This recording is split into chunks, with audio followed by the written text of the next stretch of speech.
Welcome everybody to KeraClub 2024. I'm pleased to be here again, welcome you to this event. Hopefully you'll find it informative. I'd like to begin with an acknowledgement of the country.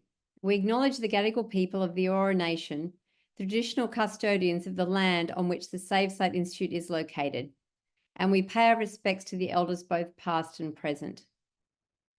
Now, during the webinar, there'll be an opportunity for you to think about questions to ask because there'll be a panel at the end. So if you have any questions, you can pop them into the Q&A section of the Zoom, and then we'll review those at the end. Also, we are recording this webinar, just so you're aware. And we're going to share the link to everyone that's registered, and the recording will also be available on YouTube. But now it's my real pleasure to introduce Michelle Pritchard. She's been hosting the KeraClub since its inception, and she has a lived experience with keratoconus. She was diagnosed at age 16 after many years of procedures, including 3 corneal transplants, graft rejection, becoming legally blind, and then regaining her sight. Michelle is passionate about being able to support those who experience life with keratoconus. She's been has a long-standing involvement with KeraClub, as I said. And she's an internationally renowned violinist, who's pursuing her lifelong dream career in music. She has completed a Master of Music at the Royal Conservatoire of The Hague with cum laude distinction. Welcome, Michelle, and thank you again. Thank you very much, Stephanie, for that lovely introduction. And it's so wonderful to know that we are back here again for our 9th KeraClub. I'd like to thank all of our attendees. This is a meeting that in the olden days before COVID, we all used to meet face-to-face in Sydney. And that was also a very valuable experience. But now, in a way, we reach a wider audience on our online platform. KeraClub's co-hosted by the Save Sight Institute at the University of Sydney in partnership with Keratoconus Australia.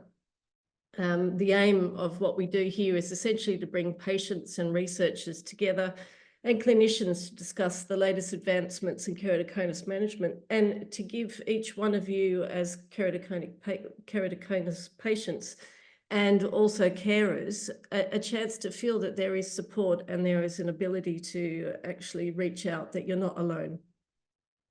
Tonight's KeraClub, we're going to spotlight on cutting-edge research. As we do every year, we get to do updates on what has happened in the past year.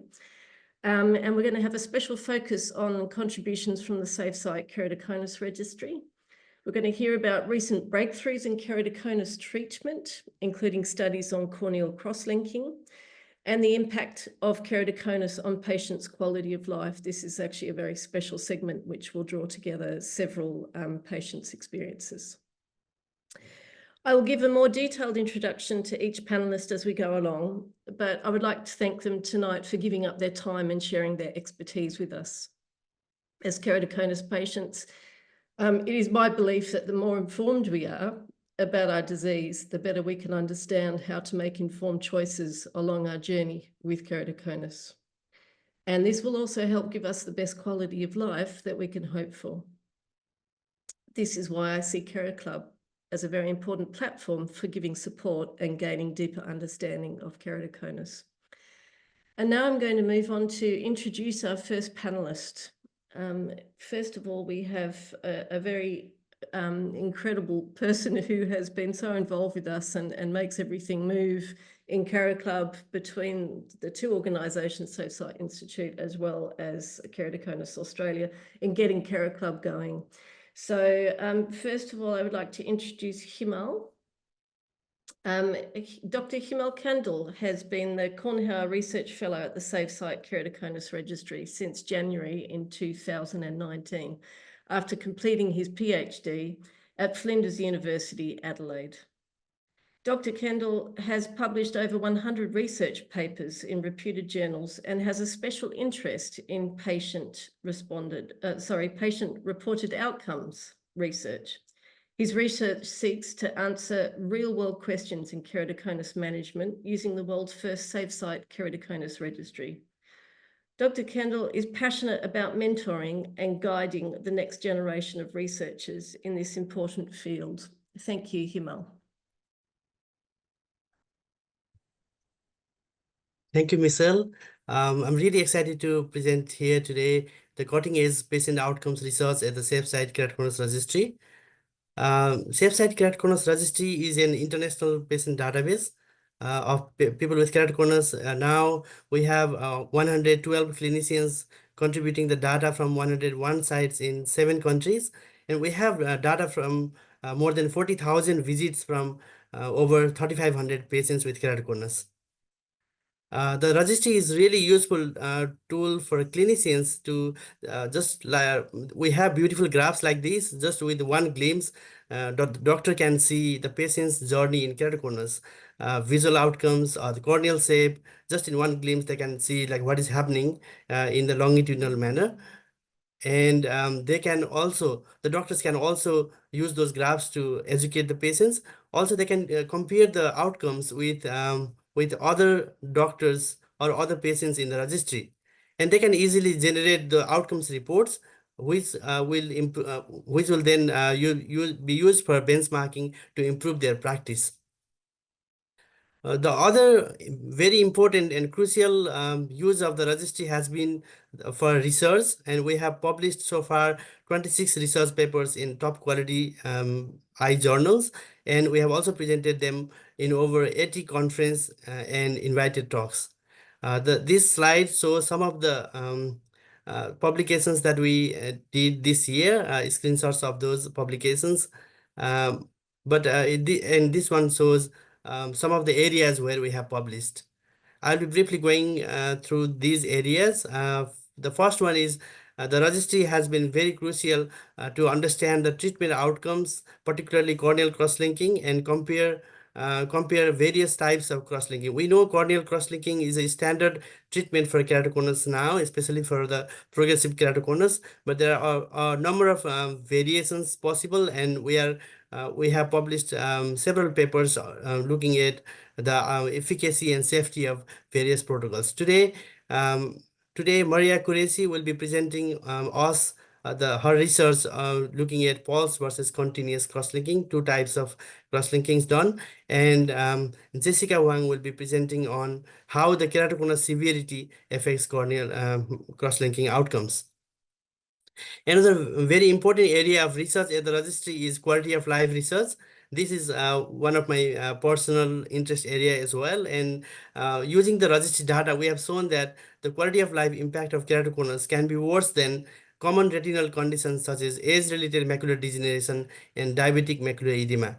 We have also shown in another study that in keratoconus affects mental health of patients commonly. And in the other study, we have shown that corneal crosslinking improves quality of life of people with keratoconus. Today, we have Leo Fan, who is going to talk more on comprehensive impact of keratoconus on quality of life. He will be presenting his study that was recently published in the Nature Eye Journal. The other area in the registry research is identifying the predictors of keratoconus progression. It is very crucial. We know that it is really important to identify keratoconus progression so that we can offer better treatments early.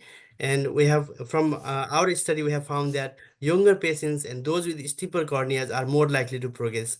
In another study, recent one, we have found that patients with higher intraocular asymmetry, higher differences between the 2 eyes in Kmax are more likely to progress. And today, Sophia is going to present on how allergy and eye rubbing are associated, how they are going to affect in keratoconus. And the other area, the final area I'm going to talk about is our studies, our research has looked into the innovations in measurement and diagnostic tools in keratoconus. We identified that keratoconus outcomes research questionnaire was the best tool available for measuring quality of life in keratoconus, and this is the tool we use in the registry. I mean, it does have some weaknesses or limitations, and we're trying to make a better one. but among the available ones, this is the best one. And today, Ivy is going to talk about artificial intelligence in predicting keratoconus progression. This is another area that is emerging, and we are leading on this area as well. There are hundreds of people who are involved to make this research in the registry possible, and I would like to especially thank Professor Stephanie Watson, who has taken the leadership, and I would also like to thank all the funders without whose support it wouldn't be possible. Especially, we are fortunate to have funding from non-restricted funding to conduct independent and non-biased research so far. So I would like to thank everyone involved. Thank you for listening. Thank you, Himal, for bringing us up to speed on what you've been doing and what our other panelists will be able to shed more light on. I'd now like to move on and introduce Ivy. Ivy is a junior eye doctor at Sydney Eye Hospital, and she has enjoyed conducting evidence-based reviews with the Cornea Research Group, meeting fellow keen researchers and supported by Professor Watson and Dr. Kandel. In her spare time, she enjoys running, baking, and hunting down the best pistachio gelato in Sydney. I'll have to talk to you later. Thanks, Michelle. Please do. I'm still on the hunt. So thanks everyone for having me. Today I'll be talking about artificial intelligence in keratoconus. Can technology help to predict its progression? And this was a study done with Dr. Kandel and Professor Watson as well. So what we know, just a brief background, is that keratoconus can progress at different rates and at different ages. That makes it hard for patients and their ophthalmologists to decide the best timing for follow-up and intervention. What we also know is that artificial intelligence has been used to help predict the progression of other eye conditions, such as that of diabetic eye disease and glaucoma, to quite a high level of accuracy. And that artificial intelligence itself can also help to diagnose keratoconus. But where that knowledge gap lies is that there aren't any current studies of artificial intelligence use in predicting the progression of disease in keratoconus. So a brief rundown of what we did in our study is that we looked at all papers and all trials studied up until July 2024. We looked at databases of both medical and engineering backgrounds to try and encapsulate as many of those AI studies as possible. And we looked at the outcomes, primarily that of accuracy measures, but also looked at characteristics as a secondary outcome, looking at those AI models, what algorithms they use, what imaging modality they used, and the number of images that they used. So overall, we had about 691 records identified, and sifting through all the ones that were relevant, we came down to 9 studies. Looking at the results of that, we found that of those 9 studies, 4 of those studies were multi-center, with 2 studies in Japan and 2 studies in India. We found that the total number of eyes that were included across all those 9 studies was 3,884, that the mean age of the patients included was 36.9, and that the proportion of males to females was about 65% males. Looking at the primary outcome, I've put in here a detailed table of what that showed, but in summary, what it generally showed was that there was a high level of accuracy with high sensitivities and specificities overall generally across those 9 studies. Looking into more detail about those characteristics of those AI models used, we found that 5 out of those 9 studies use something called neural networks. And that is a type of machine learning which is characterized by 4 main things.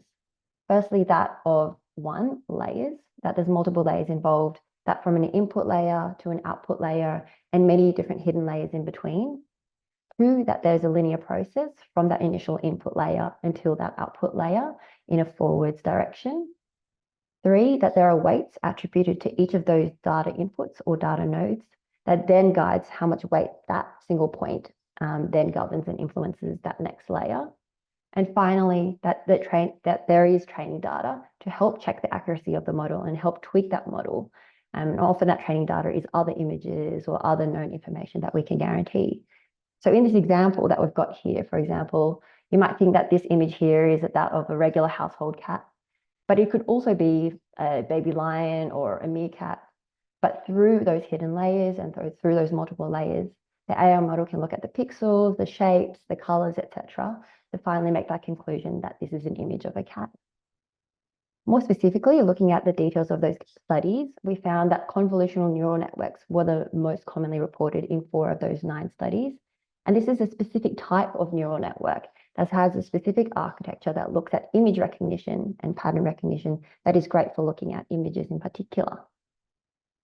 In those studies, we found there was a huge range, however, of those layers that were used, from 3 layers up until 71 different layers. And there was also a great range in the number of images used, from 600 up until the 12,000 images. So overall, what we found in our study was that AI may have a role in predicting keratoconus progression with some promising results. However, secondly, that the quality of the current studies is highly variable and that it needs to be more studies done. There was often a variation in the number of detail and characteristics, the AI methods, and how models were validated that we want to find out more about. So why is this relevant? Well, it can help us to identify people who are at higher risk of needing future surgery. And secondly, it can help us to tailor follow-up time so that those who are at higher risk of future surgery can have that closer follow-up. And then what about the future? Well, as the Save Sight Keratoconus Registry, we believe can help to validate and create our own AI models to help predict keratoconus progression in our registry data of details and participants. And that can also help to contribute to shared public data sets that can help improve the accuracy of those models that are being used internationally.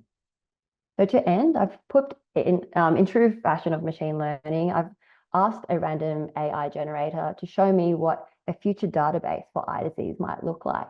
And this is that image that we've got here. But although the Save Sight registry might not look like this in 20 to 50 years' time, at least we know that there is a way forward. Thank you.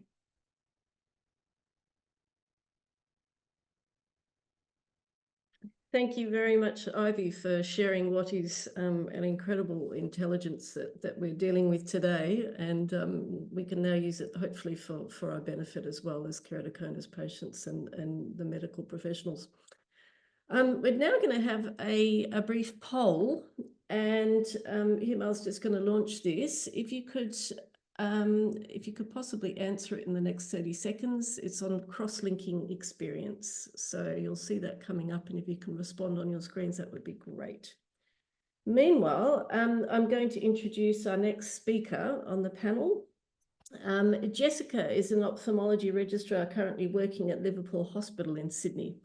She has recently completed her Master of Medicine in Ophthalmic Science at the University of Sydney, where she submitted her thesis under the supervision of Professor Stephanie Watson and Dr. Himal Kandel.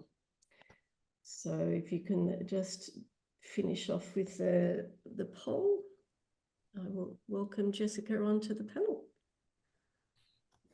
Thanks so much for the introduction.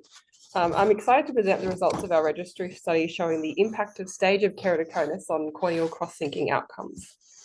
Crosslinking is a minimally invasive procedure offered to stabilize progressive keratoconus.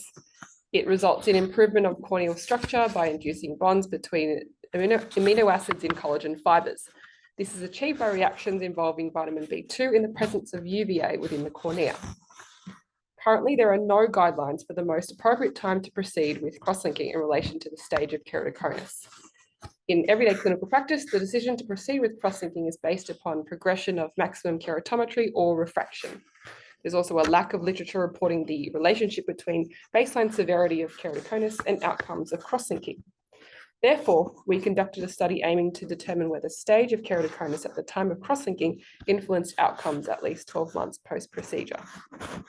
This was a multi-centre study utilising the Save Sight Keratoconus Registry. Patients from Australia, New Zealand and Italy were included. The inclusion criteria were cases of keratoconus receiving crosslinking with at least 12 months of follow-up. Eyes were excluded if any prior procedures were performed. And eyes were staged with a modified Amsler-Krumeier staging criteria based on maximum anterior keratometry cutoffs, as shown here. 1,455 eyes from 1,102 patients were included. The mean age was 26.5 years with a follow-up of 1,107 days. At the time of crosslinking, 14% of eyes were classified as stage 1, 28% stage 2, 11% stage 3, and 47% stage 4. There were significant reductions in Kmax post-operatively overall as a group, and for patients classified in stage 2, 3, and 4 in bold, but not stage 1. With more severe stage of keratoconus, there was a larger reduction in Kmax. There was a significant difference in change in Kmax when comparing all 4 groups together with a small to medium effect size. Furthermore, all intergroup comparisons for change in Kmax were significantly different, except between stages 3 and 4. That is, there was a greater reduction in Kmax with more severe stage of keratoconus, except between stages 3 and 4. There were significant negative correlations between baseline Kmax and change in Kmax. In other words, the more severe cases of keratoconus had a greater flattening of Kmax following crosslinking. There were significant improvements in visual acuity overall and within all stages after crosslinking as well, as shown in bold. With more severe stage of keratoconus, there was a larger improvement in visual acuity. There was a significant difference in the change in visual acuity when comparing between all 4 groups together with a small effect size. However, only relationships between stage 1 and other groups were significant. That is, there was a greater improvement in stage 2 versus stage 1, stage 3 versus stage 1, and in stage 4 versus stage 1. But there was no significant improvement in visual acuity when comparing between stages 2, 3, and 4 of the disease. There was a strong negative correlation between baseline visual acuity and change in visual acuity. That is, the poorer the vision at baseline, the better the improvement in visual acuity following crosslinking. There was also a significant but weak correlation between baseline Kmax and the change in visual acuity. In other words, more advanced keratoconus correlated with greater improvement in visual acuity. Overall, 15% of eyes progressed at least 12 months following crosslinking. The progression rate of stage 1 was 25%, stage 2 was 15%, stage 3 was 8%, and stage 4 was 15%. To conclude, crosslinking was associated with improvements in maximum keratometry and visual acuity across most keratoconus stages, with a tendency towards a more potent effect in advanced disease. Crosslinking in stage 1 of disease may not produce optimal clinical effect, as there was no significant reduction when comparing final with baseline Kmax. The improvement in visual acuity was significantly poorer in stage 1 than for stages 2 to 4, and stage 1 had the highest rate of progression. But there is not much difference in the change between stages 2 to 4 in visual acuity and between stages 3 and 4 in Kmax, indicating that crosslinking earlier is better than in later stage. Therefore, optimal outcomes following crosslinking may be observed at stage 2 or 3 of the disease on balance of the potential risks of crosslinking. A future study controlling variables including treatment settings, measurement equipment, and follow-up time may lend to a more accurate analysis of the relationship between stage of keratoconus at the time of crosslinking and the resultant outcomes. Thank you. Thank you for bringing us up to speed with crosslinking. This has been a very exciting new development in keratoconus treatment for me, I can say, because all of this is happening way outside of past the point when I've already had transplants done. But I know for future generations as well, what you are doing now is just so valuable for this disease. So thank you very much for sharing that with us. We're now going to move on to Leo. So Leo is also an optometrist and a medical student with a research interest in patients' experiences living with keratoconus. So this is actually going to be a very interesting reflection on what he's been doing with his studies and dealing with many, many patients.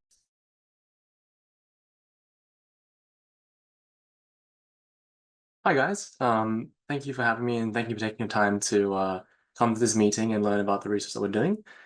So I'm here to talk today about the study that I did with Dr. Kandel and Professor Watson, and it's called The Relationship Between Keratoconus and Quality of Life, a qualitative study.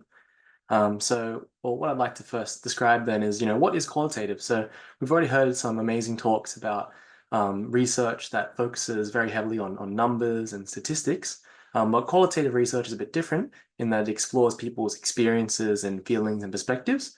So it helps researchers better understand sort of the why and how behind what people are experiencing, and it captures the kind of things that you may not be able to get with numbers.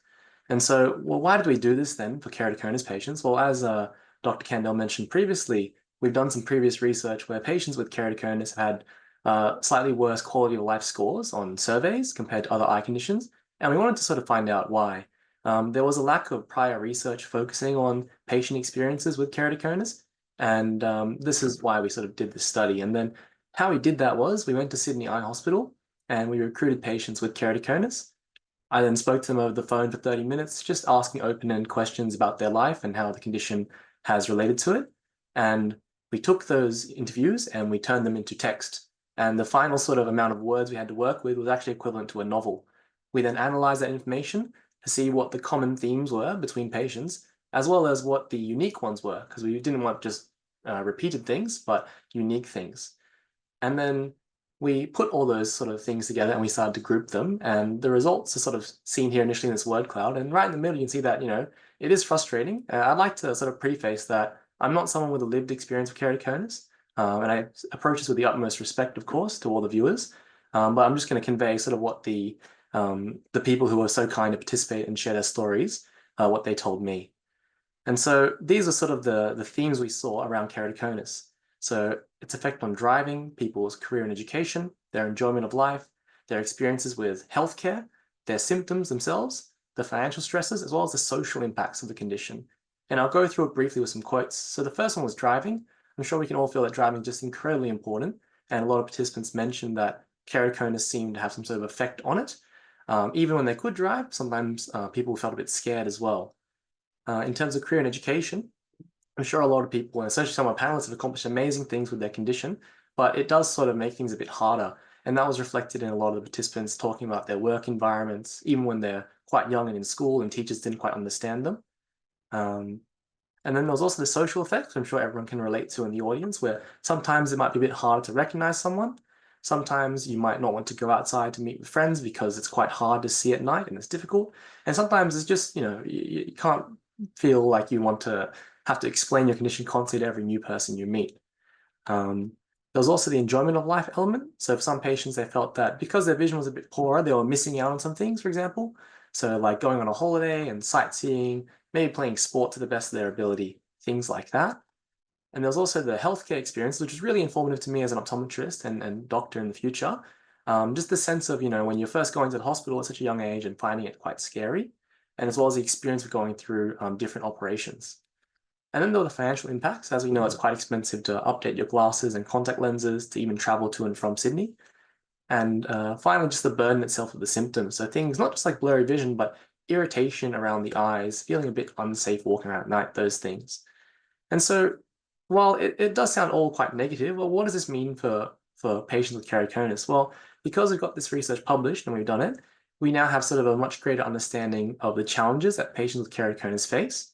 We're using this to develop a better survey to assess how keratoconus affects people's lives. Like Himal mentioned before, there are current surveys, but they don't quite assess some of the new things that we've uncovered in these talks with patients.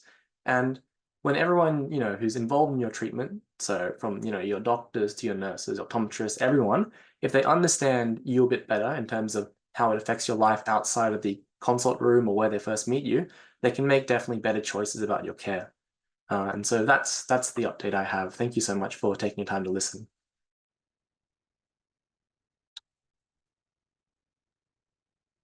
Thank you so much, Leo, for sharing those insights, and to those patients who also contributed. It's really important that we are able to share with the medical teams who are really interested in how to make our lives better as well. I would now like to move on to introduce Maria Qureshi. So Maria is also going to share with us her experience in this field, and she's a newly graduated medical student involved with research at the Save Sight Institute. Thank you so much, Maria. Thank you, Michelle, and thank you everyone for having me. I'm going to be talking about new methods of cross-linking, specifically a study we've done on pulse cross-linking. But first, I'm going to give a little bit of background as to what cross-linking is. I won't delve too deep because I know Jessica has covered it, and even in the poll, a good portion of you are very familiar with cross-linking.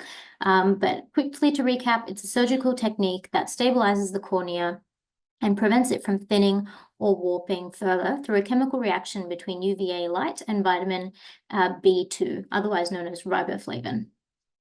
So there are several protocols that are currently available in the realm of cross-linking and quite a few options. So the basic cross-linking that you might be familiar with is the Dresden protocol, otherwise known as traditional cross-linking, where both the vitamin B and the UVA are applied for 30 minutes each. So it can actually be quite a long procedure.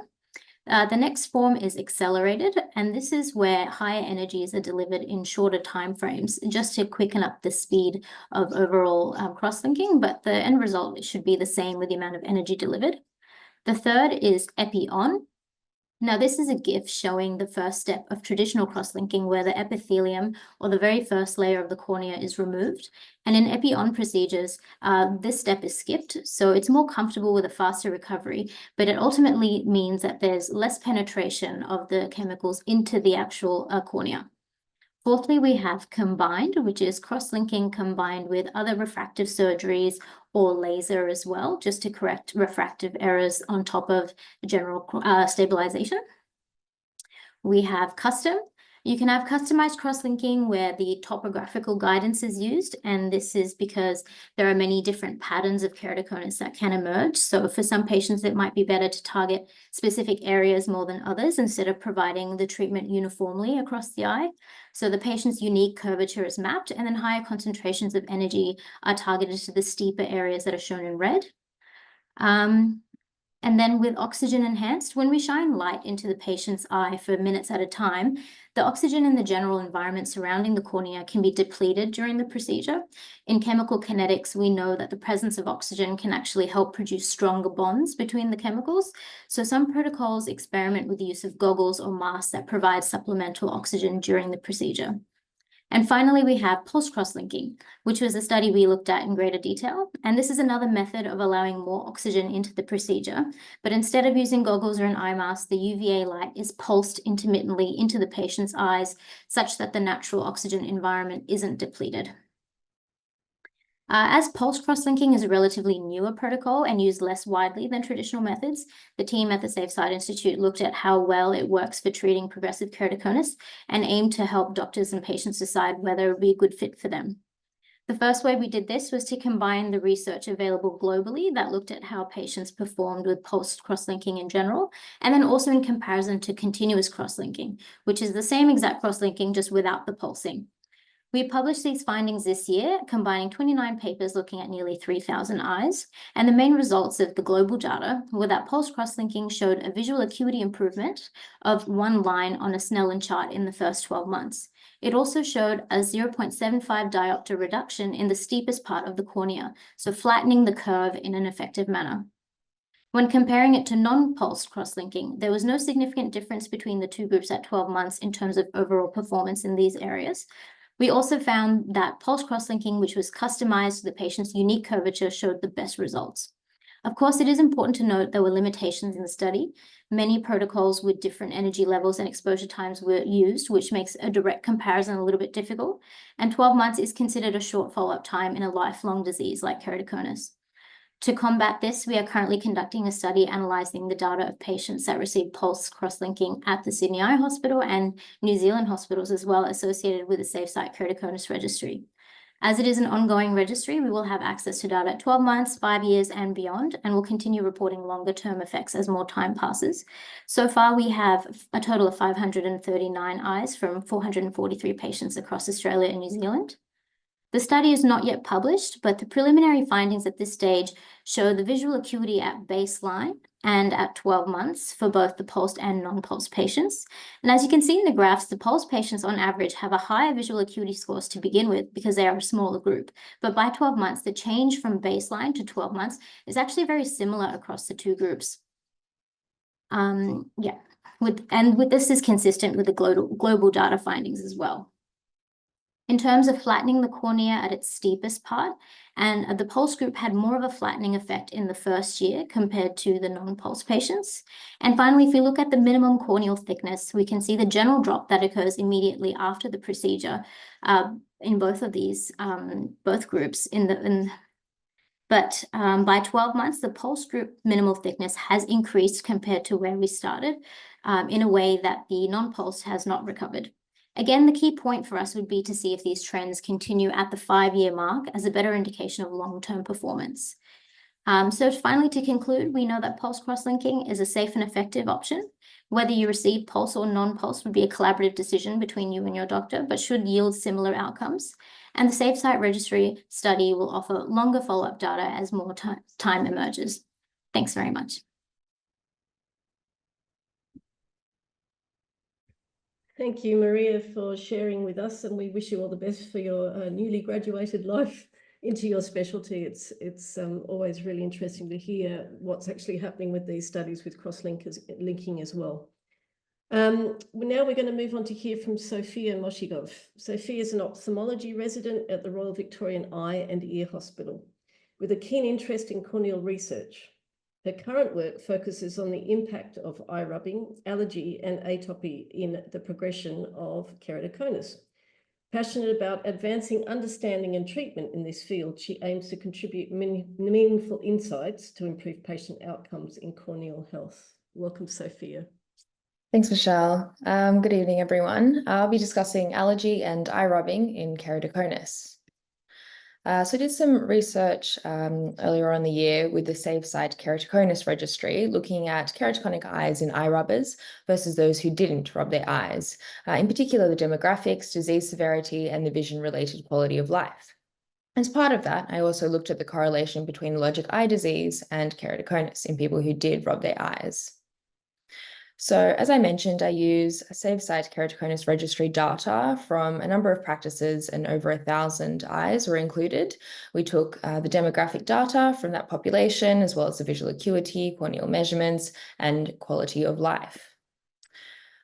Through this, we found that people with allergic eye disease were significantly more likely to rub their eyes with keratoconus, and this was not correlated with the visual acuity or the corneal measurements. So what's the relationship between allergic eye disease and keratoconus? Well, any allergic eye disease can trigger common symptoms like redness, swelling, itching, and tearing, and this sort of irritation predisposes people to rub their eyes for temporary relief. However, when this rubbing becomes very frequent and also very forceful over time, it may contribute to the keratoconus development or progression. It's also important to define the types of allergic eye diseases that can cause this irritation because they can lead to the development of keratoconus down the track. But also in the literature, there's some variation in terms of exactly which types of allergy and atopy can contribute to this. Although we can think about it conceptually, any sort of atopic allergic condition that promotes irritation of the eyes can lead to this eye rubbing behavior. But really, it's important to understand so we can manage it properly and also prevent complications down the track. So in terms of managing allergic eye disease, we have a number of ways we can go about it: topical, systemic, and alternative therapies. So one of the most simple things to do is preventative measures, reducing exposure to common allergens, things like wearing sunglasses outside, changing bed linen to reduce dust mite exposure, animal hair. But in terms of topical therapies we can use, starting simply with cold compresses or lubricant drops that can be refrigerated to try and reduce that intense itch that comes from the eyes. And then thinking about other eye drops, so things like Zaditon or Zyrtec, which are antihistamines. We can then think about less commonly used drops, things like mast cell stabilizers, which try and reduce the amount of histamine that's released in the eye and contributes to that strong itch, steroid eye drops, and also new biologics like tacrolimus. If that doesn't work, or if there are allergic diseases that are affecting the whole body as well as the eyes, you may need systemic therapies. So oral antihistamines or also oral steroids, for example, with severe eczema, although these naturally do come with more side effects. So there have been new drugs which have been developed, like biologics such as omalizumab. There are as well non-pharmacological strategies to manage eye rubbing behavior, in particular behavior modification. So things like habit awareness, something like keeping an eye rubbing diary just to be aware of how often you're doing it, the duration, how forceful you are, and competing responses. So thinking about what you can do instead. So using those cold compresses, those lubricant drops, Also developing motivation, so being aware of the risks of eye rubbing and what it can do to the keratoconus. And finally, social support. So especially with children, having the family involved to help them distract themselves or do other strategies rather than rub the eyes. Eye rubbing can also be associated with some other conditions like OCD, and this is when a multidisciplinary team approach can be helpful, like using a psychologist. So in summary, those with allergic eye diseases do rub their eyes more frequently than those without. This may contribute to keratoconus development and progression, and so identifying strategies to treat the allergy and reduce that drive to itch the eyes may be worthwhile at those with keratoconus.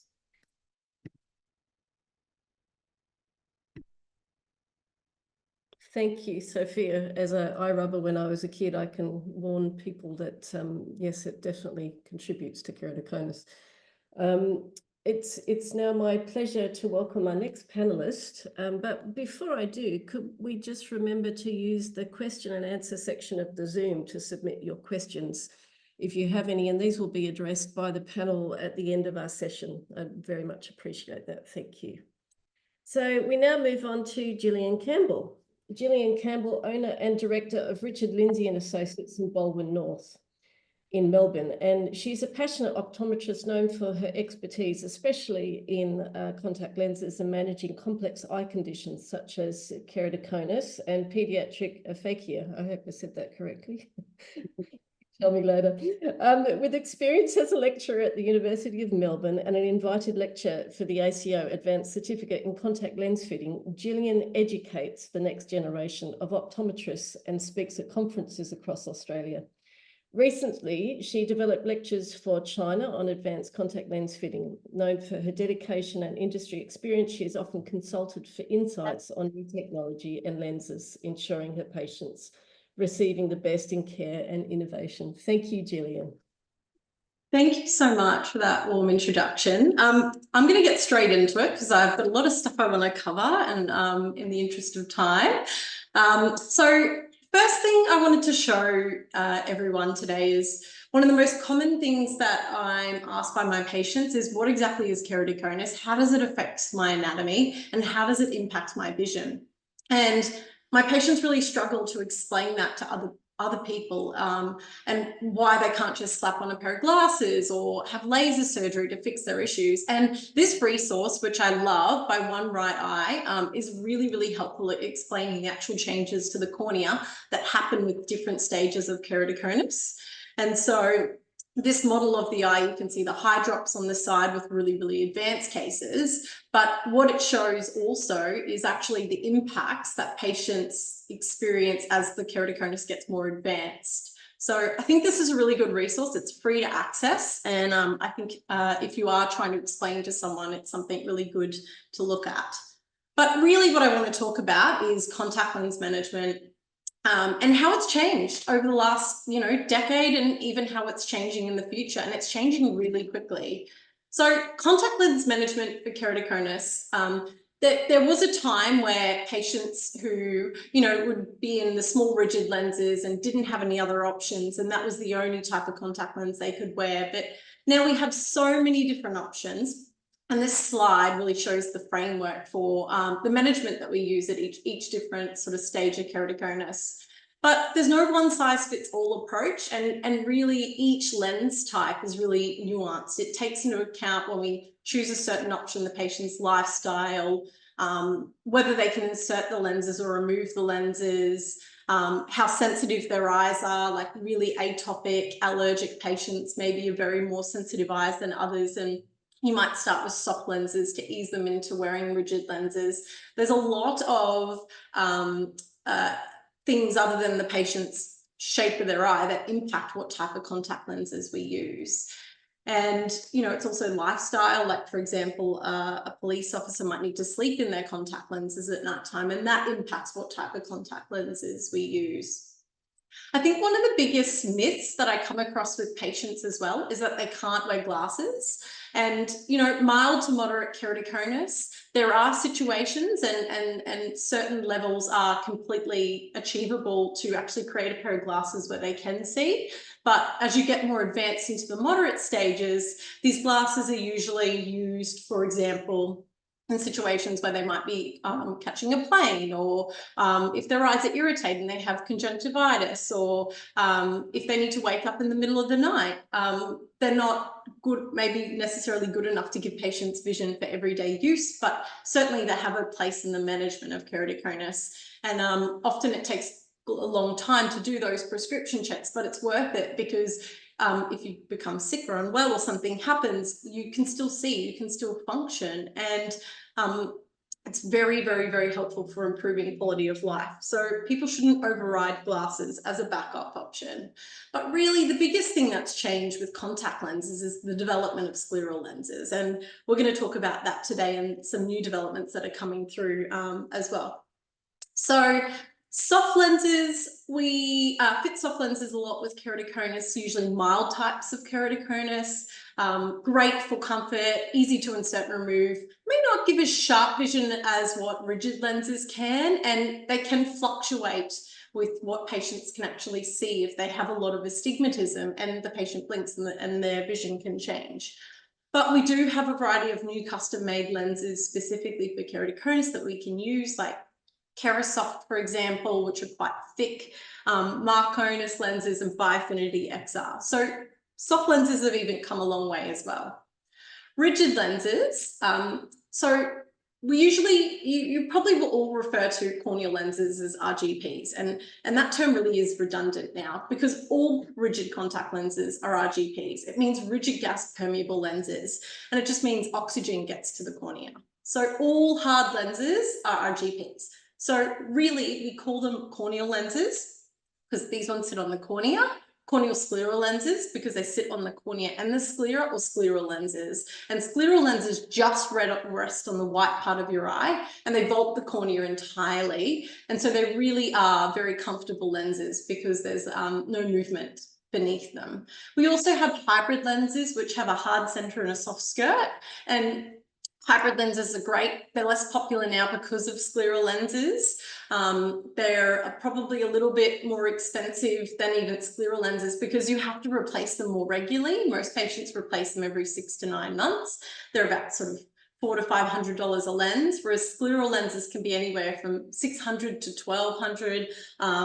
And it really depends on what type of design you're fitting, and more advanced technology will cost more as well.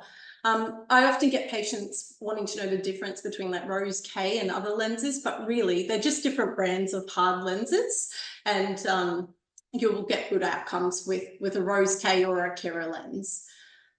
This is really important. I wanted to bring this up with everyone today, is that if you are getting recurrent scratches or abrasions with hard lenses, this is not normal. Flat fitting lenses, if they are fit, pushing the cone inwards, they can cause friction and lead to scarring. And yes, they will give you better vision while you're wearing them, but they're pushing the pointiest part and the thinnest, most delicate part of the cornea inwards. And that can actually lead to mechanical insult and even keratoconus progression. So long-term risk of infection, and it can lead to earlier grafts being needed to require. Scleral lenses, way better comfort than all the other lenses on the market now. Really stable vision. Many designs, have sealed fits so dust can't get underneath them. There's a lower risk of developing like a ptosis or a droop over time with these lenses because there's no friction underneath the lid. It's now the most common used type of rigid lens on the market, and many patients that were deemed unfittable now, we can completely and easily fit them with scleral lenses.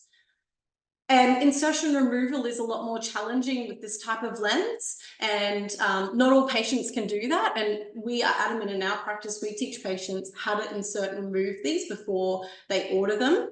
We never assume, because incorrect teaching or not doing it properly can lead to bubbles, fogging, oxygen issues, and even high drops in some cases. There is new technology, as I said. So we have an SMAP scleral topographer. This machine is so cool. What it can do is it maps the whole sclera, the entire cornea. It stitches it all together. It creates a digital mold of your eye. And then from that, we can create a contact lens that sits on the front of your eye. And it's basically a free-form design scleral lens. So it has to be inserted in a certain way, and it's really, really comfortable. Patients get less issues with fogging, mucus, debris under these lenses because there's a really nice alignment on the eye. And also you can fit really advanced eyes in a healthy way with this type of lens. This is a patient who's had, you can see redness on this side with a cutout in the lens because they have a sun damage on that eye called a pinguecula, and we've designed a lens to fit over that nice and snug. There's also mold versions. This is a iPrint Pro. It's not available in Australia yet. It is coming. It creates a mold of the surface of the eye. Then we send that away and a lens is made based off that mold. But what is most exciting, what I'm most excited about coming forward in the next 12 months is correction of higher order aberrations. And it's something patients ask me about regularly. So what higher order aberrations are optical imperfections beyond standard vision correction. They cause issues like ghosting, starbursting, halos, and they persist even when patients are wearing rigid lenses. For example, even when they've got their scleral lenses on. It may not impact their daily vision a lot, but some patients really are bothered by how sharp or clear their vision actually feels. And there's new technology called waveguide and no-bits, just to name two. They measure those higher order aberrations, and we can sort of inverse them and put them on the surface of the scleral lens to neutralize those aberrations. So it's going to be great. But it is new technology, and I know from my American colleagues that it takes quite a few visits to get this right because they have to be really stable, but it's taking the vision to the next level, the visual quality. So you might read to the same level of the chart, but it's the quality that's going to be better, and that is exciting. And there's also new technology and with scanning. This is a SciLight, which is a new OCT machine. It's Australian designed, and we're able to use this now to actually image how scleral lenses fit on the eye even more accurately. So there is awesome new technology on the way as well.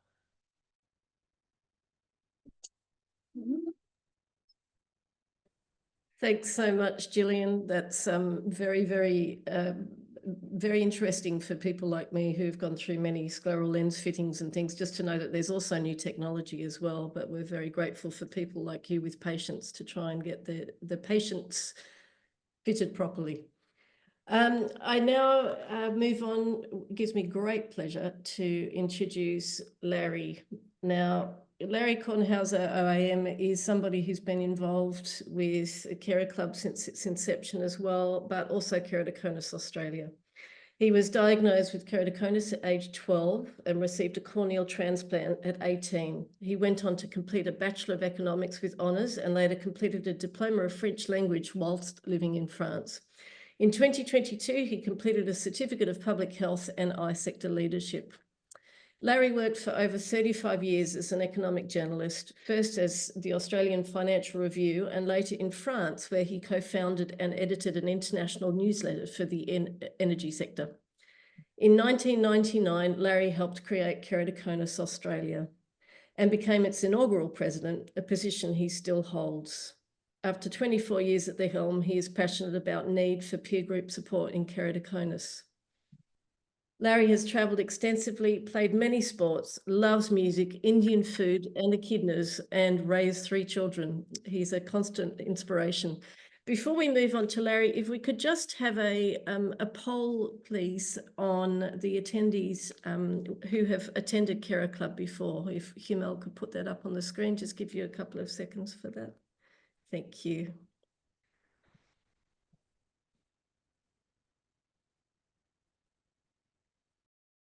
Now I'd like to introduce Larry. Thank you, Larry. Thank you, Michelle. Good evening, everyone, and thanks for coming along to KeraClub 2024.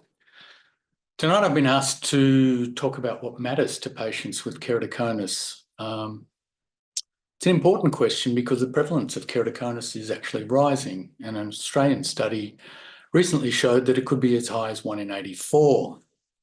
The previous speakers have done a great job in outlining all the different treatment and management strategies available to patients, which in many ways represent a tectonic shift in the keratoconus landscape since I was first diagnosed 60 years ago. So you'd think that keratoconus patients today should be content with their lot, and many are. Yet Leo in particular has highlighted some of the critical issues that still arise despite the extraordinary progress made, especially over the past 15 years since the widespread introduction of cross-linking and scleral lenses. We've also heard how keratoconus patients record lower quality of life scores than people with seemingly far worse vision impairment and eye diseases. And so indeed, last week, a patient asked us, does crying affect progression in keratoconus? It's perhaps the saddest question I've heard in 24 years at Keratoconus Australia, and one that shows how far there is to go still. So what still bothers keratoconus patients in particular, and why do some seem to suffer so badly with keratoconus, even a mild form of it? Like everyone, people with keratoconus obviously want good functional vision. After all, sight accounts for 80% of a person's sensory input. Vision impairment is therefore the source of many issues that can seriously impact a person's quality of life at every age and can even reduce the life expectancy significantly due to a range of factors. Not surprisingly, then, loss of vision is the number 2 health fear, just behind cancer. So it's a big deal for everyone. But keratoconus differ from many irreversible eye diseases in a number of important ways that matter to patients. Its cause remains largely unknown, and its pathogenesis is not only different in every patient, it also diverges in each eye, something most unusual.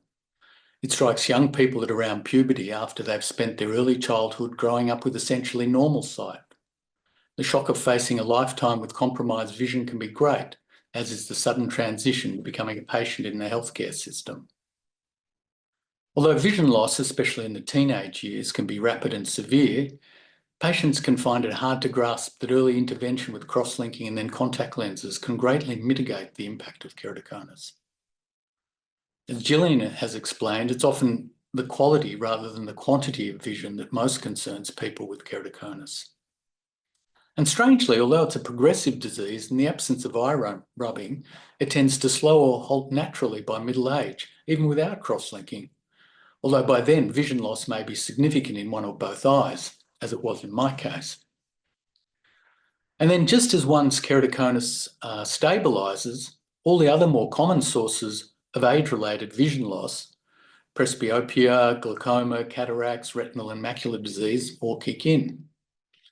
And then finally, older patients may again suffer vision loss due to keratoconus as they lose their capacity to insert and remove the contact lenses that have provided good vision all their lives. Dry eye may also limit their successful contact lens wearing times, and they may need replacement of old grafts. These often cruel and contradictory factors give rise to an almost infinite combination of hopes and expectations as patients move through a lifetime of keratoconus and age-related vision loss. No wonder patients, especially young, emotionally immature ones, already grappling with the challenges of adolescence, become anxious and fearful about their future and often suffer mental health impacts. So what can be done to alleviate this situation? Well, to start with, better information is of critical importance to patients and their families. Not only does it improve the keratoconus literacy of close family and friends, it can also ease the burden of dealing with an education institution or workplace, which cannot fathom why spectacles are rarely helpful in keratoconus. Early screening. As you've already heard today, cross-linking can significantly reduce the severity of keratoconus in younger patients if they're diagnosed early enough. But clinicians say many patients are still falling through the cracks and not receiving cross-linking soon enough. So there's a pressing need then for more publicly funded community screening for keratoconus, especially amongst adolescents, to ensure that early diagnosis and treatment and vision correction is received as required. And that could entail interventions ranging from targeted school-based eye testing to new mobile phone AI software being used already to diagnose and monitor other conditions. Access to treatments and trained optometrists and corneal surgeons remains unequal across Australia and can cause enormous stress for patients with progressive disease. Probably the greatest single assistance Keratoconus Australia provides to patients, regardless of their issue, is to help them find an experienced clinician in their area. Although there's only a handful in the capital cities, there are even less in the country and remote areas where often eye carers don't have advanced scanners and topographers to provide best practice solutions, or in many areas, any solutions at all. Eye carers also achieve better outcomes for patients when they refer on to the keratoconus experts, even if that means patients travel longer distance for appointments. Scleral lenses have made it easier to fit lenses on keratoconus patients, and better optometrist training in all specialty lenses would increase the supply of optometrists able to fit patients. Of course, finding a specialty contact lens fitter is one thing. Being able to pay for the latest scleral or wavefront designed lenses are often quite another, especially if you have progressive keratoconus, which means today's perfect lens may need to be replaced again tomorrow. So affordability is another key issue for patients.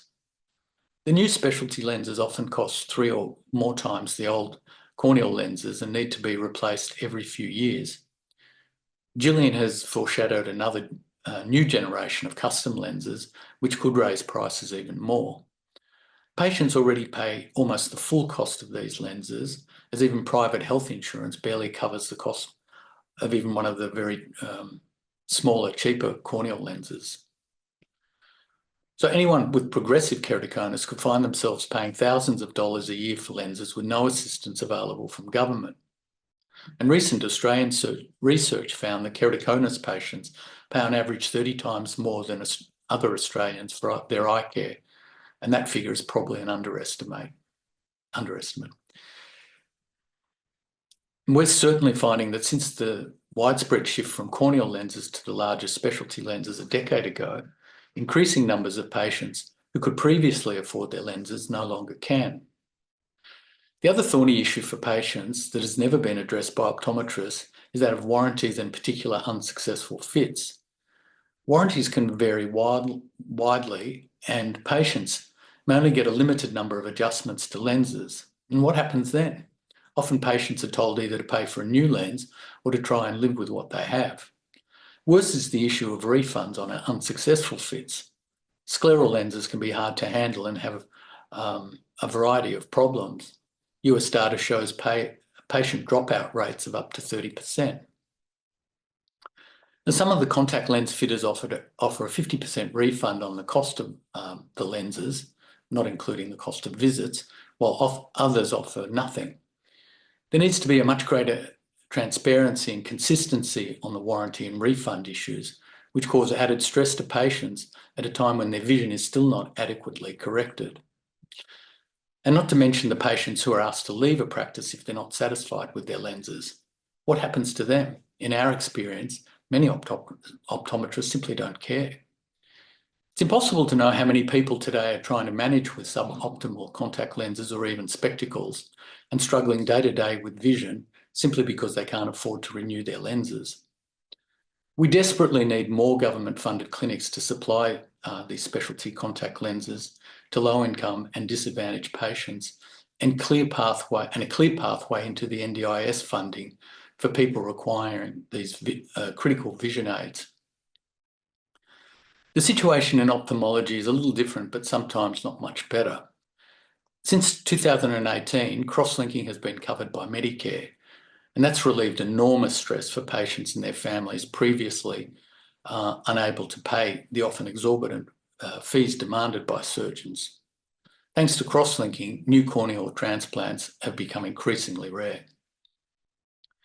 However, surgeons also offer a range of additional procedures in conjunction with crosslinking that are not fully covered by Medicare and which are not always supported by data confirming their safety and efficacy.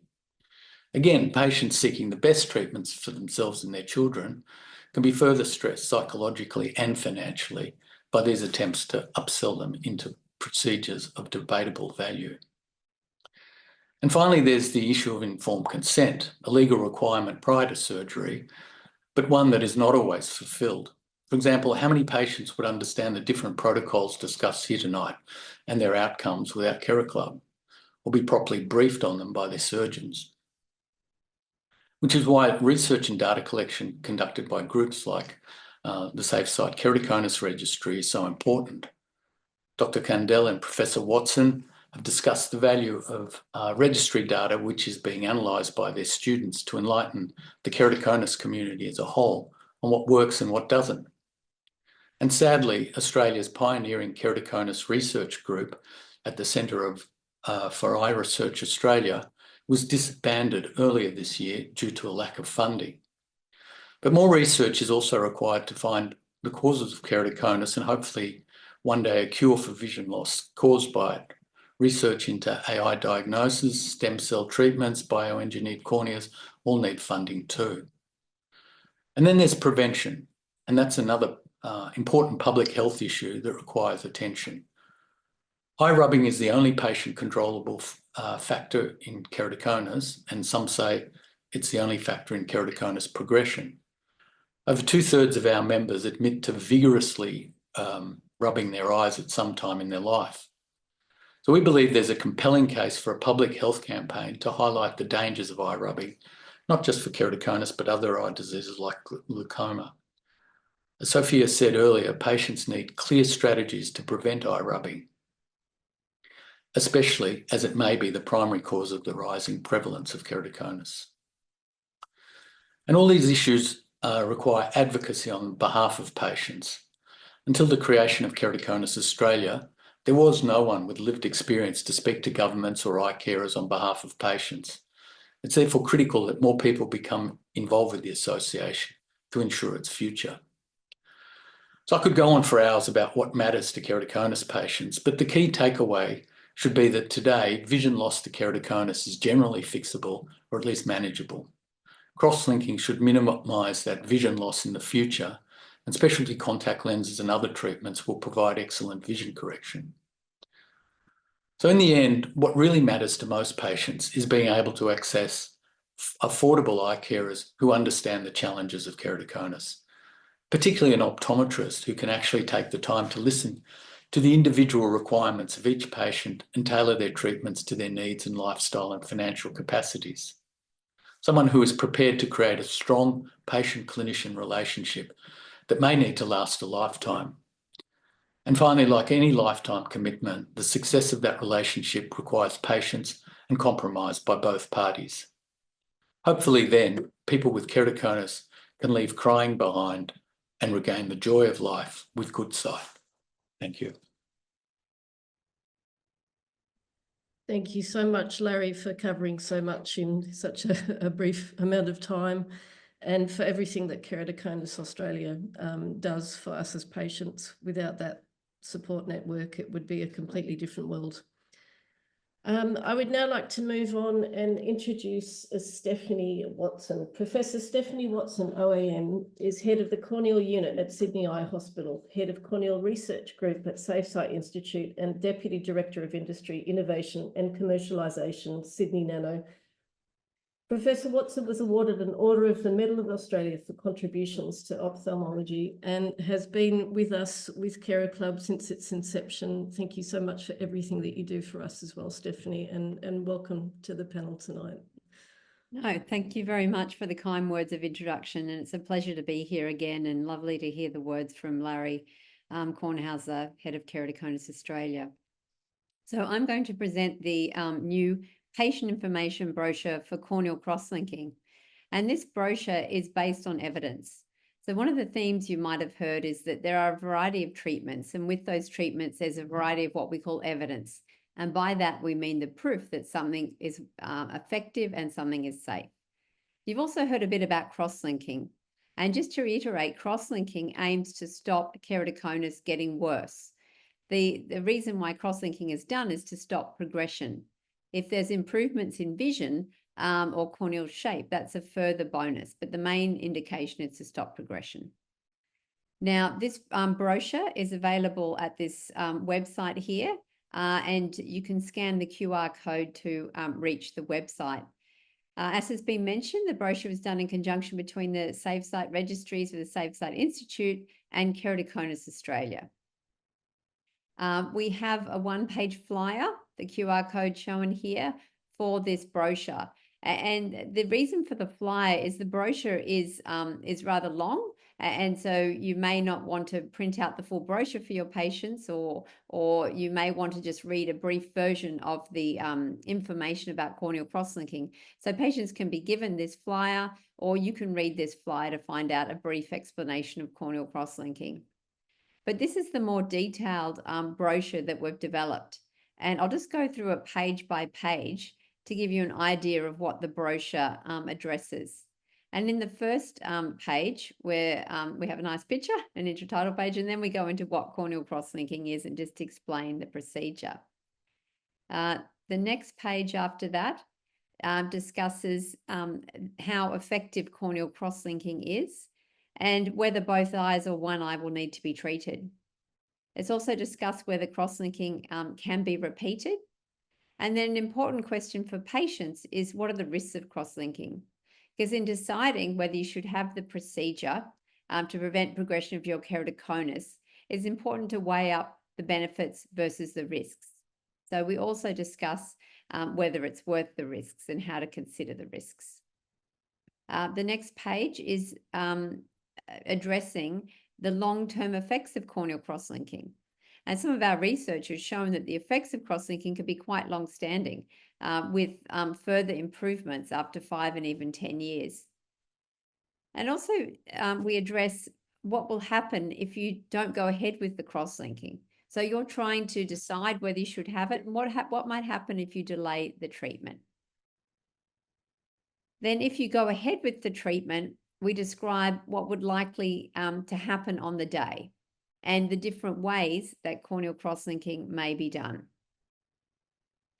Now, for the most common treatment with the most evidence, that's epithelial off, we describe here the treatment and what will happen during the surgical procedure. We then describe on the next page the recovery and what is the pain like. For epithelium off procedures, because the epithelium is removed to allow greater penetration of riboflavin and therefore more effective crosslinking, it can be quite sore in the first 24 hours after the procedure. And so it's important for patients to understand that this may happen and not to worry. We then discuss what it's like straight after the procedure and whether you need to contact your doctor if you have concerns. Also, some post-op advice about what you can and can't do after crosslinking, when you can drive again, and whether you need to take time off work. This is all very practical information. The other question that comes up often is whether children can have corneal crosslinking. And indeed, it's the children that present with keratoconus that should really be considering crosslinking, because the younger you are and the steeper your cornea, the more likely it is that the keratoconus will progress. So crosslinking should be done in children. It can be done if there's evidence of progression or very high risk of progression, such as very young age. And also, as Larry Kornhauser mentioned, that there is a Medicare rebate available for corneal crosslinking. The final page of the brochure mentions the Save Sight Keratoconus Registry, which is a resource that your optometrists or ophthalmologists can use to track your keratoconus. And you've seen earlier on in the first presentation by Dr. Kandel, the graphs that the registry can produce. And with these graphs, your clinician can show you the graphs and you can see the progress of your keratoconus. This QR code up the top is to a small video for explaining the brochure. And the QR code down the bottom is to find out more about the Save Sight registries. It's becoming a bit like a supermarket with all the QR codes. But I'd like to finish by closing and thanking the registries team and Keratoconus Australia for all the work in bringing this brochure together. Thank you very much. I'll just stop my share. Thank you, Stephanie. That's really wonderful to have a new brochure for all the prospective cross-linking patients. It's very important that we understand what we're about to go into, and the carers as well.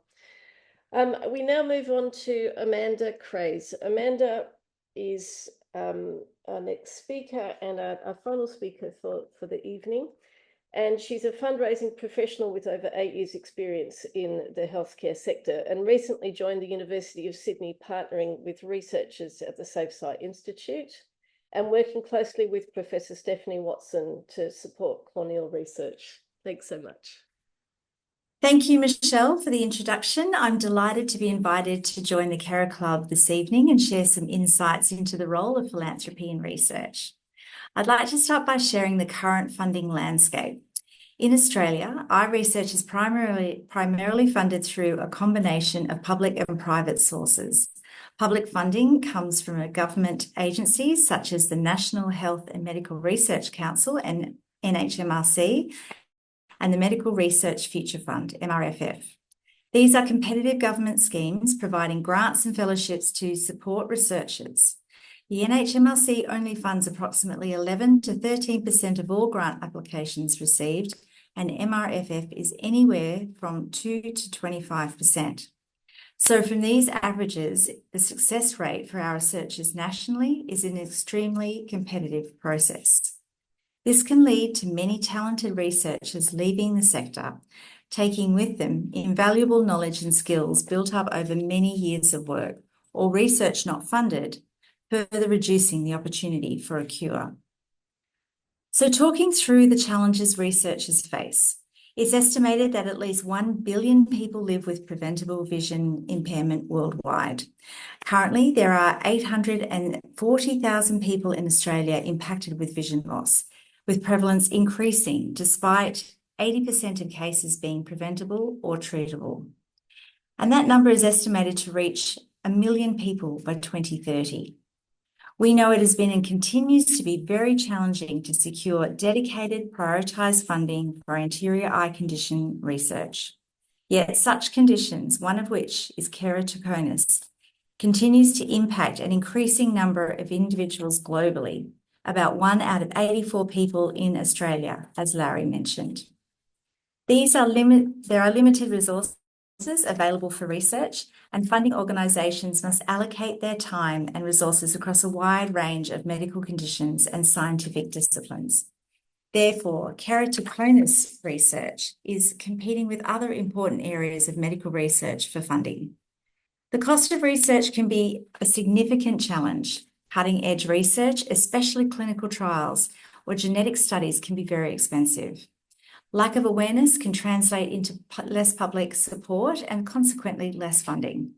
So addressing these challenges requires a collaborative effort from government, private sector and non-profit organisations to raise awareness, allocate resources effectively and promote research and development in the field of keratoconus research. So how can philanthropy help? Public advocacy and education are crucial in garnering support for funding research. Non-profit organisations and foundations, philanthropic individuals play a significant role in keratoconus research in Australia. Support from donors can play a hugely important role, and it is vital to bridging the current funding gap. Secure long-term sources of funding help ensure that we attract and retain the best minds. Researchers can shape their research agenda based on the greatest need and the most immediate impact, rather than on available funds. Mid to long-term research projects can be designed and undertaken, which yield more detailed and meaningful data. For example, the Save Sight Registries was established to provide real-world data on keratoconus and other conditions to inform on the outcomes of treatments for keratoconus in the longer term.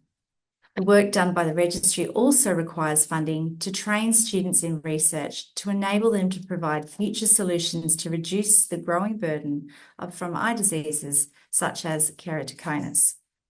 Secure funding means research can be accelerated as consistent progress is made, so the research isn't start-stop. Philanthropic funding allows researchers to prioritise keratoconus research. With a growing population and an increasing number of people with corneal diseases, and keratoconus one of the most common, it's vital that our researchers are able to continue this important work. So thank you for your time this evening. If anyone would like to learn more about how you can support keratoconus research, please get in touch via the details provided or scan the QR code if you would like to make a donation. So thank you. Thank you very much, Amanda, for sharing what we can do to help as well. And also, we're now going to move on to our final part of this evening, which is a very important part.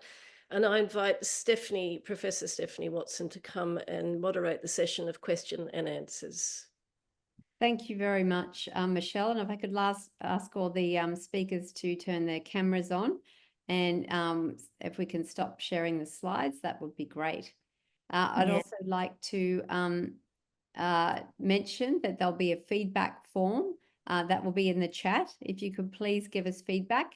The KeraClub is here for you, and so we'd like to know how best to have the KeraClub meet your needs.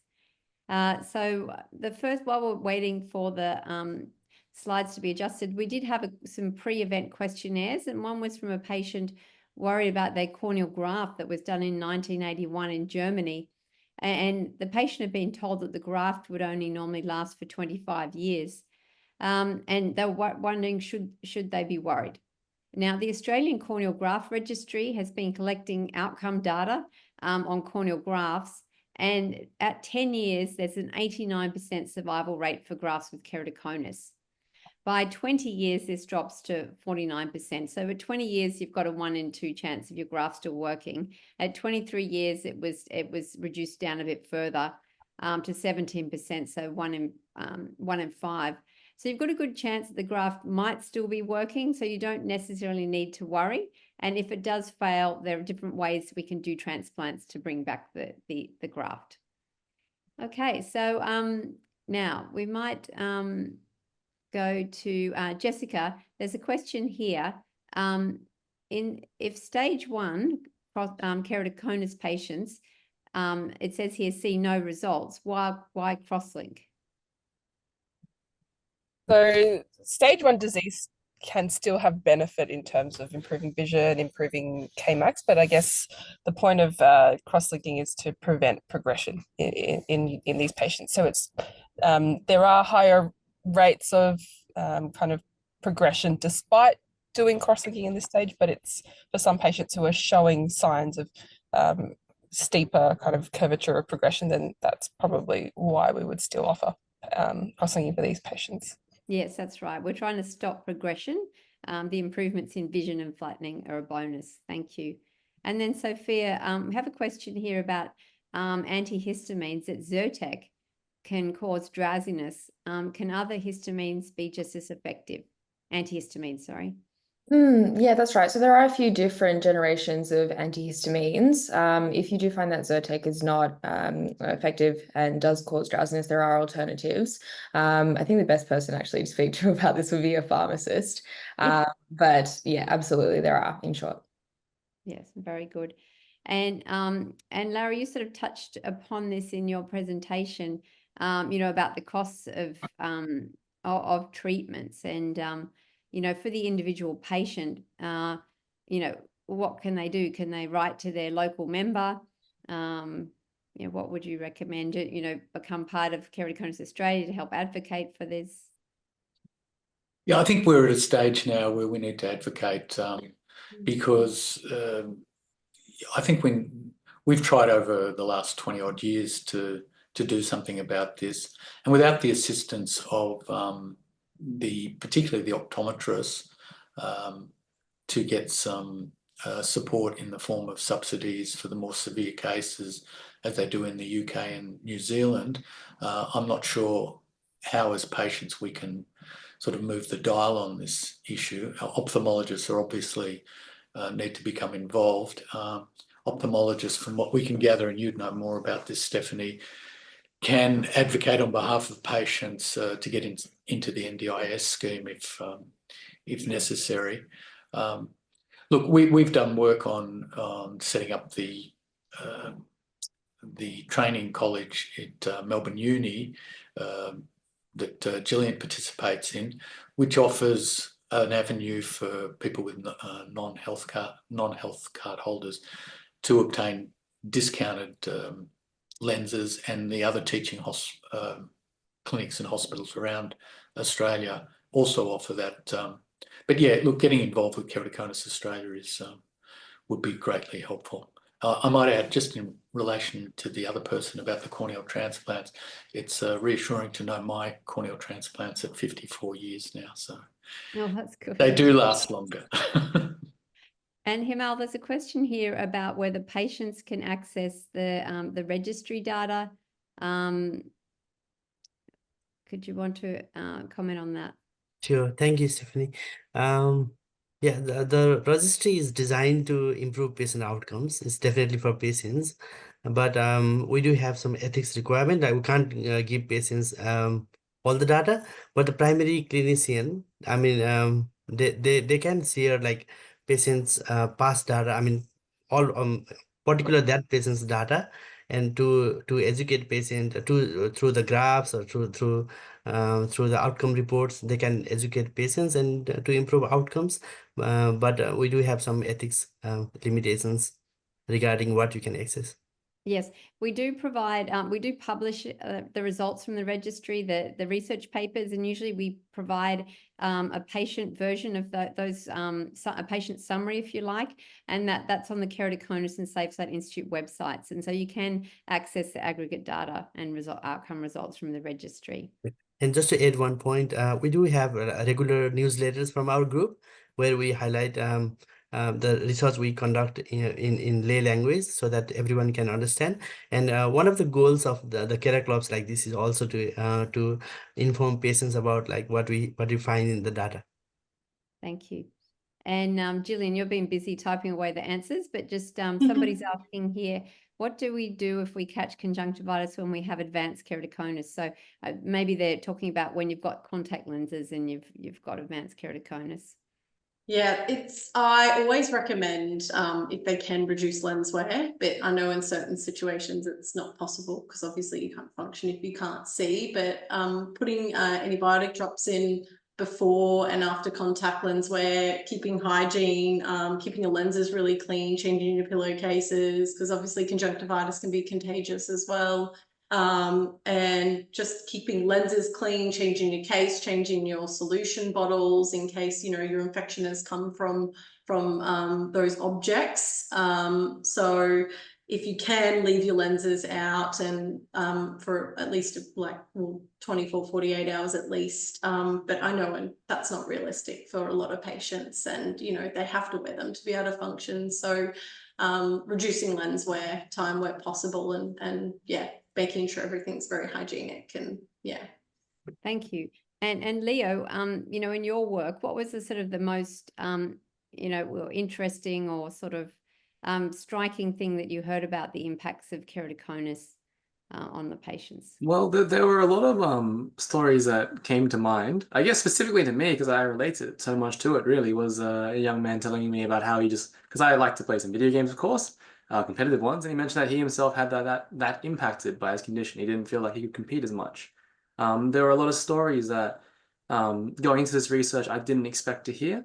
Things relating towards, like I mentioned before, about, you know, not wanting to go out at night, someone timing when they would have their dates, for example, because they were self-conscious perhaps about the appearance. But more than that too were also the really good stories about the amount of support that people with keratoconus received from their family, from their friends, and a lot of the resiliency that they gained from their experiences. Things like, you know, like starting work really early so you could just chip in as well. Just being really grateful to your friends who are supporting you and they're driving you to and from places, and the love you have from other people who understand your condition truly. So those were sort of the nicer, like really heartwarming things that I heard. Lovely. Thank you, Leo. So just to, we have to wrap up shortly. There are some questions where people are wondering about which treatments they should have, or, you know, what might be the best treatment for them. And there is a range of treatments out there with a range of evidence that's emerging on those treatments. And so I would encourage you to discuss the risks and benefits of the treatments, how much evidence there is that they'll work and that they're safe with your optometrists and ophthalmologists. But thank you all for listening, and I'll hand back to Michelle. Thank you so much, Stephanie, for moderating that session. And I'm sure that there will be further questions that can be answered in various sites that we have linked in with KeraClub too. So we now wrap up this 9th KeraClub session.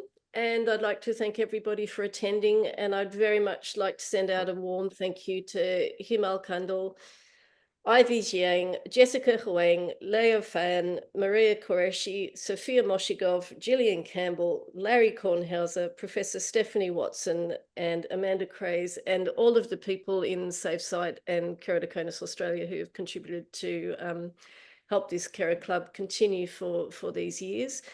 And I just want to say that there is so much out there for us, even though, you know, we have to deal with keratoconus every day. There is so much out there for us. And I really do hope that you are feeling positive as well as well-informed after this session. And know that you can reach out to Keratoconus Australia. They have a website, there are phone numbers, and you know, there are people there that are going through the same thing as you are at the same time, and there are inspirational stories as well.